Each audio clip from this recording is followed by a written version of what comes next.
It is time for our speaker. And Wilfred studied at Twente, and I wanted to talk about two things. First of all, I'm really proud. Twente, I'm not sure a lot of you are aware, but Twente people were really involved in both Wi-Fi and Bluetooth.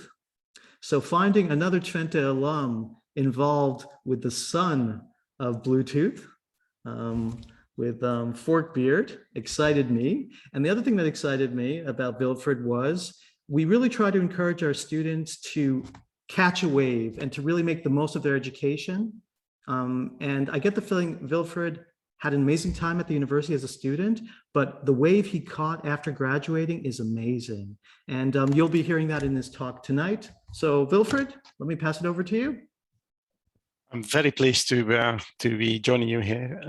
I'll be talking today about my, I guess my career and education, starting at Twente, and then basically discussing the work I've been involved with the last couple of years at Forkbeard. So I'll share my screen.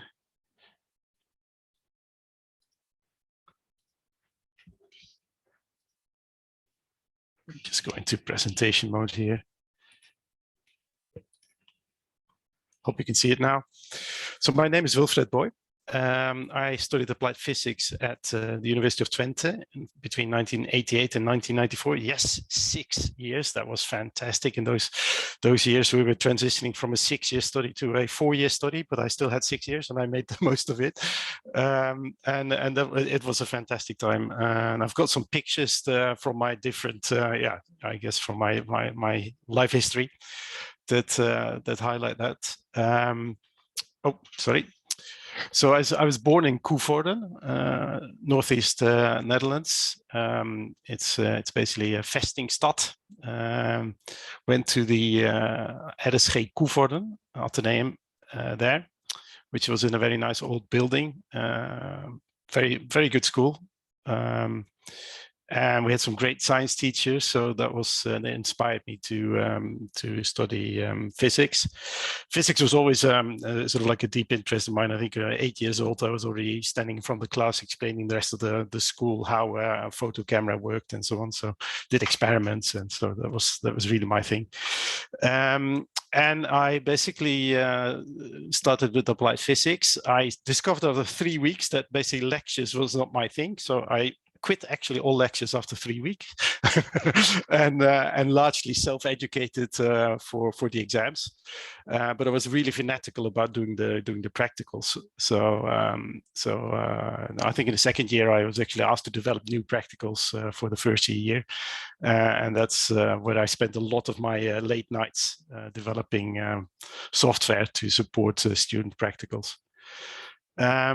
Had a really fun time in Twente in those years. Of course, it's not dominated by large student associations, so we formed our own little group, and you can see one of our Christmas cards here in the bottom left, where we were slaughtering one of our housemates for Christmas. I was only too happy to be the victim, so no worries. I then in the final years I started to work with Dave Blank, who's probably familiar to many of you, to work on superconductivity. So I think I actually spent 12 months doing my master thesis work together with him on focused ion beams and high TC superconductors. And during my time at Twente, I also did a practical time at Cambridge University. So made some really good context there. So I went to do a PhD at the University of Cambridge, which of course was an incredible transition from Twente, which was basically a modern, forward-looking university, to a ancient but very inspiring university that basically still practically lived in the in the previous century in terms of attitudes and also in terms of buildings, of course. One of the interesting things was that The desk that I was basically sat at the first day, I was basically, something fell on the floor and I sort of like grabbed it and I looked up underneath the desk and it said, ordered by James Clerk Maxwell, 1889 or something like that. So basically the desk I was sitting at was over 100 years old and had been ordered by James Clerk Maxwell, which of course is a good start, I would say, for his PhD in physics and material science. So I took a lot of the stuff that I'd learned at Twente in terms of new technology development and basically introduced it at Cambridge. And this is one of the pictures of me in the lab where I developed some new measurement equipment. I visited the same lab who had now moved, I guess, about 5 years ago, and I was really surprised to find that the equipment that I developed was still in use and was actually called Wilf's probe. And there was Wilf probe 2, and there were various copies of the instrumentation I developed. So that was really a big honor and a lot of fun. After my PhD, I got a research fellowship from one of the colleges. So Cambridge is a college university, which means that the colleges have a lot of power and money. King's College has several billion in pounds in endowment, so they can basically appoint research fellows to enhance their reputation. And I got one of those fellowships at Gonfal Keyes College, and thereby became a colleague of Stephen Hawking, and was actually his neighbor for 2 years as well. So I've actually spoken and met him there, and at some point I actually had Stephen Hawking on the backside of my garden, and right next door I had Professor Mandelbrot, who's one of the pioneers behind fractals, as my neighbor. So it was an interesting time to be at Cambridge. I spent about 10 years in Cambridge, and I was there together with my now wife, who is Norwegian Dutch. And after some time, we decided that our future was in Norway, not so much in the UK. And I think looking back at Brexit, I'm very happy with that choice. So that's where I moved in 2002. I basically, in the meanwhile, I did some work. I worked 2 years. So I started my industrial career in a way. And in the UK, working for HP, that then became Agilent Technologies. That was one of the largest technology spin-outs then, worth 13.6 billion. I joined the company, we were about 80 people. We grew to about 1,200 people in less than 18 months. And then it was scaled down to about 20 people within a year from when I left in 2002. So it was a hell of a ride. It was the .com years. And it was a really interesting experience. Money, no object in terms of investments in technology then. So moved to Norway in 2002, started to work for Sintef, which is the Norwegian TNO. So it's a publicly funded industrial research facility.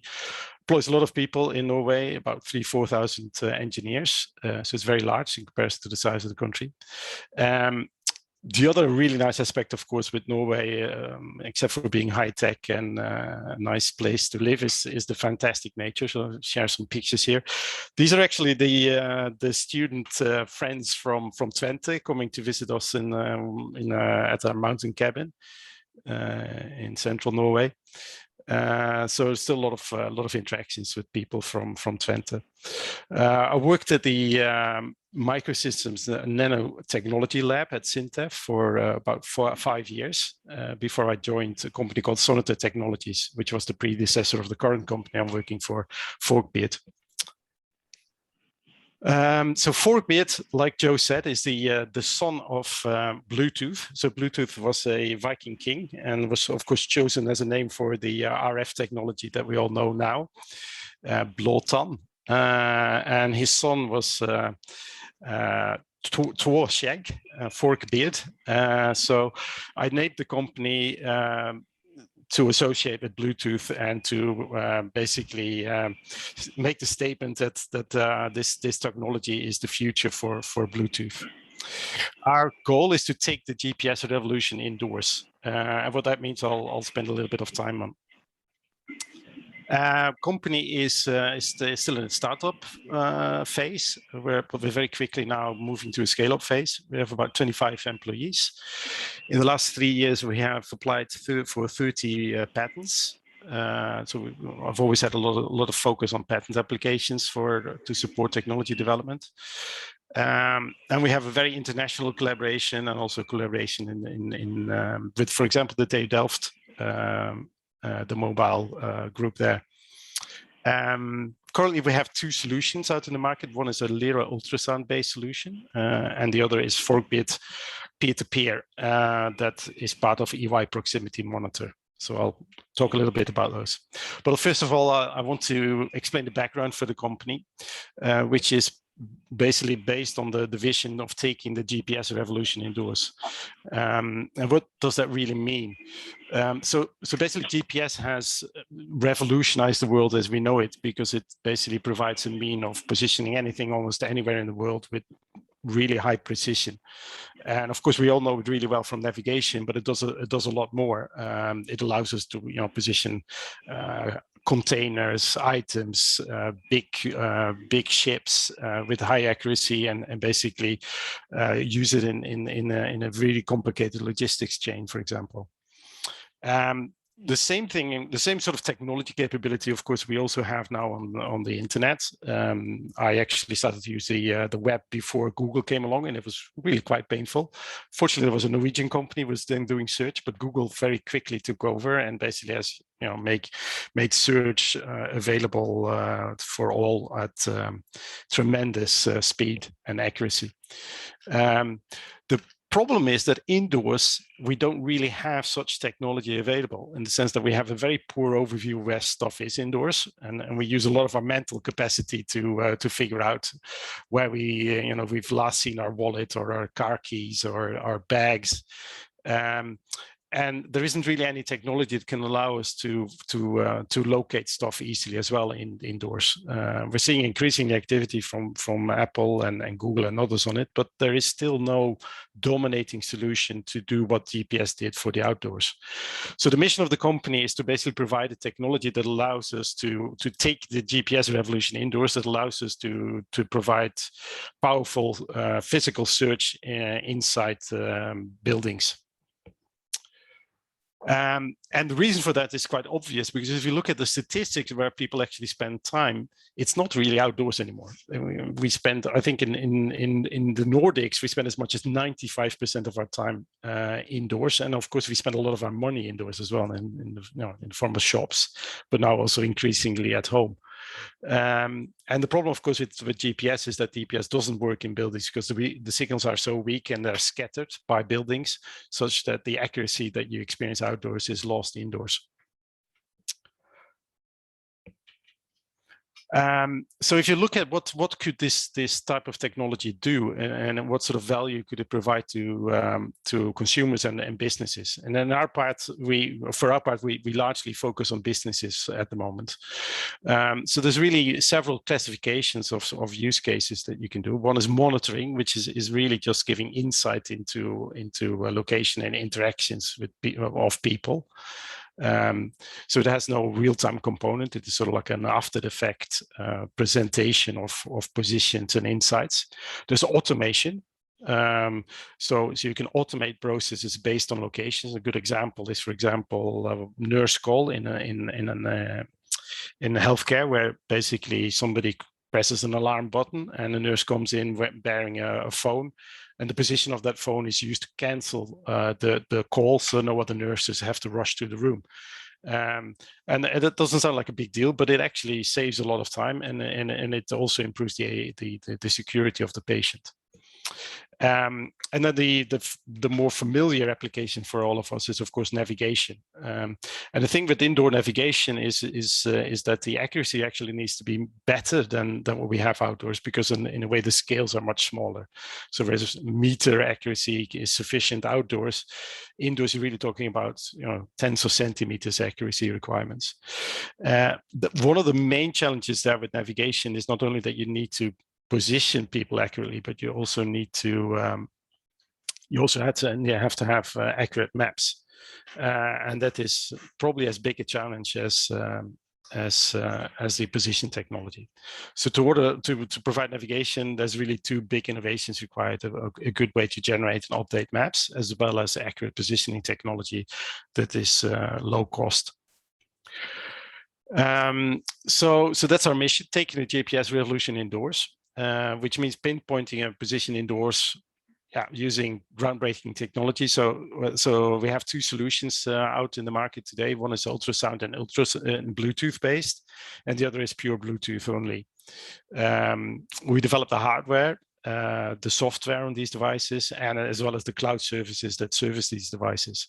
So it's quite a large scope, and we can do so because I've worked in this field personally for about 15 years, and a lot of the people in the company were taken from the previous company called Sonator into this new startup Forkbeard, which we started 3 years ago. So there's a lot of experience in the field, which allows us to work with relatively small teams while at the same time having a global ambition. The trick for this thing is, of course, that it needs to be accurate, it needs to be reliable, and it also needs to be extremely scalable. And the scalability portion of it is that it needs to be easy to deploy, but also a very low cost to enable many use cases. So the two technologies that we're using, one is Bluetooth, which is essentially 2.4 gigahertz radio technology, similar to Wi-Fi. And then we have a new solution in the market that we actually developed during the pandemic, which we call Forkbeard P2P, Forkbeard peer-to-peer, which really is a solution to provide monitoring of interactions between people, objects, and locations. And the nice thing about it is that it's really easy to deploy, very, very low cost, and it supports tags, phones, beacons, and it's a battery-based install, so there isn't any cabling required. So we literally, during the pandemic, we were able to ship equipment to people and have them install it themselves using an app and use it the next day. And I've got some really nice examples of that. We, for example, did this at the Eurovision at Ahoy last year. And this allowed us to do contact tracing, for example, in the case of the pandemic, provide statistics on social distances, and now we're working on other solutions such as space occupancy and workflow management. The other solution is basically Bluetooth plus ultrasound. And the logic for the ultrasound is that that's one of the techniques that you can actually support on a smartphone that allows you to measure distances with centimeter accuracy. Because it can actually use the existing microphone in the smartphone, and we use a frequency just above audible, so above 20 kilohertz. It's actually, the signal is between 20 and 21 kilohertz. And that allows us to use existing smartphones and a battery-powered transmitter to accurately create a solution that you can actually use to navigate indoors. So it's the only technology that allows you to achieve 30 centimeters of accuracy indoors using a smartphone today.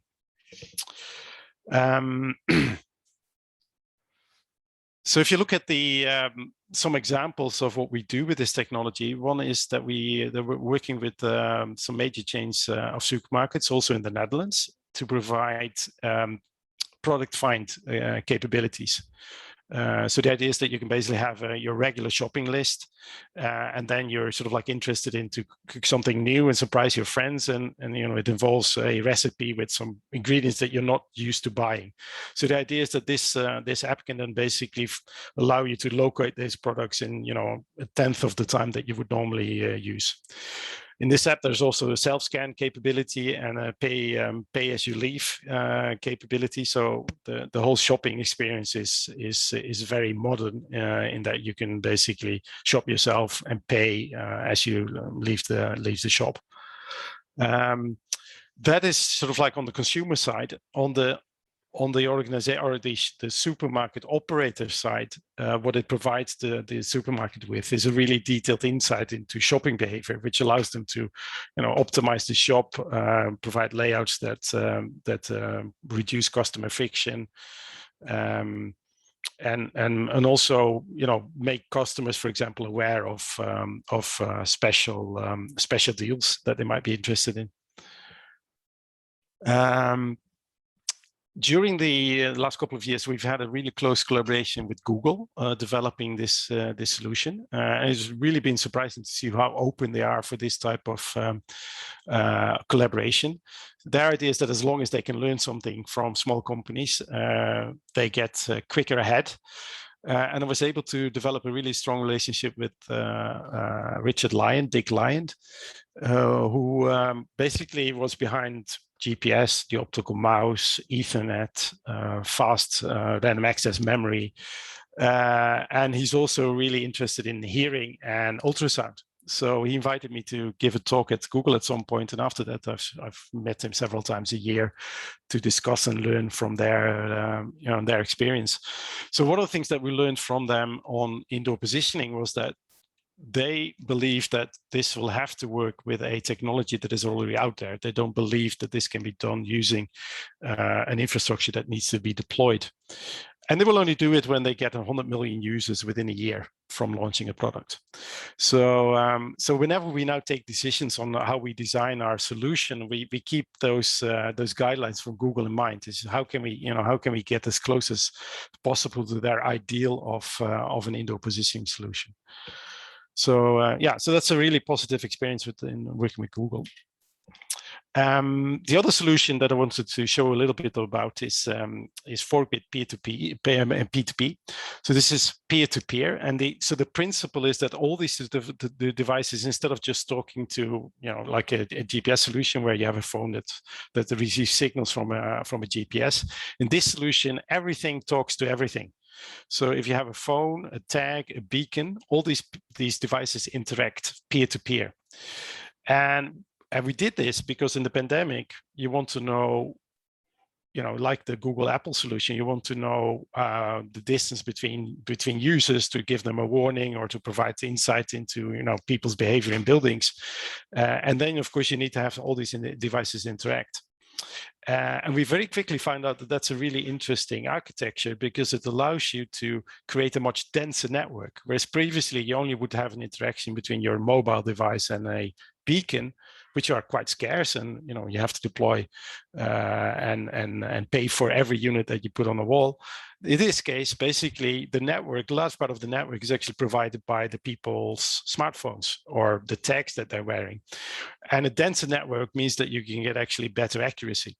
So we basically learned from the pandemic that this type of architecture is actually a really powerful architecture to provide indoor positioning and indoor insights. And the idea is that basically this allows you to build an ad hoc network between objects, locations, and people that uses very little power, is very cheap to deploy, and at the same time gives you this really detailed insight into how people are moving. So we have some really close collaborations now with the TU Delft, for example, that are deploying these devices at Delft and other sites to look at how people use buildings. So this is a little video that shows the accuracy. So this is one of our developers walking in the town of Bergen, meeting his girlfriend on the street. And he's got a little radar screen that basically shows the phone, her phone on his screen in terms of distance. So it shows that you can basically in real time find other phones around you and get their distance very accurately characterized. And that's now the main principle for the solutions that we're working on. And we actually deployed this at Eurovision to about 5,000 users in total. We had about 20,000 users at Eurovision Ahoy together with EY. So we developed a new app and a tag solution and put beacons all across Ahoy to be able to give the organizers of Eurovision an insight into whether social distancing was monitored, was basically observed, or how to improve processes when they let new groups into the building and so on. We were also able to provide, in some cases, anonymous contact tracing solution. So the idea that if somebody's infected, then you can actually go back and find the people that might have been infected by this infectious person. And in contrast to the familiar solution from the COVID apps, this is a solution that allows you to communicate and filter the results. So there is a, sort of some moderated technology-assisted contact tracing rather than a fully automated solution. And on the right side here, we show some examples of the of the type of data that was being produced by the solution. So here we show, for example, that there were about 1 million interactions we measured during one evening between the 4,000 or 5,000 people at Ahoy. And that, I guess, 1% of those were high risk. That means that they were in contact for more than 15 minutes, less than 2 meters. So, and then basically you can divide up this data based on location, and you can say that, you know, most of those high risk interactions were happening in certain places. And for the next evening, the organizers were then able to address that and basically improve the processes and reduce exposure between people. So, so this has really been a fantastic rapid development, because we started developing it at the start of the pandemic, and about a year later we had a fully functioning solution, including text beacons, smartphones that has been deployed at about 20-30 sites. And there are still the good discussions with, you know, large events coming up across the world. It's a really tight collaboration with EY in the Netherlands that is based on a personal friendship that I made at Twente. So, so personal friendships during your student years basically go a long way. So I would leave it there and can discuss more if there are questions.